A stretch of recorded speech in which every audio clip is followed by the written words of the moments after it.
মানিক, তুমি সব কাজের জন্য মানিককে কেন বলতেছো? ও কি বাসার কাজের লোক? সমস্যা কি তোমার? এমনি গ্রাম থেকে এসেছে, কাজকর্ম একটু ভালো বোঝে, তাই তেমন কিছু না। গ্রাম থেকে আসছে বলে কাজ করবে কেন? গ্রামের মানুষ কি মানুষ না অন্য কিছু?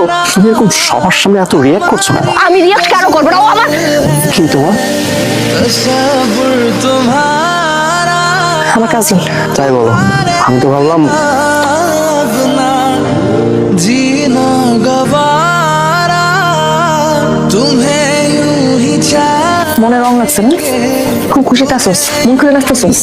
তো একটা কথা বলবো বন্ধু, এদিকে এসে কি আমি কদিন একটা বই দেখতেছিলাম বুঝছস, নায়কের বিয়ে হয়ে যেতেছে গা, আর নায়িকা দেখে নাচতেছে বুঝছস। তো ওইটা দেখার পরে আমার ভিতরে ফিল হয়ে পড়ছে যেমন বউ না বিয়ে হয়েছে এখনো, কিন্তু বিয়ে হয়ে যেতেছে গা, ফিলে মনে করে নাচ দিতেছি আমি, তুইও নাচ। कहते हैं तुमको सनम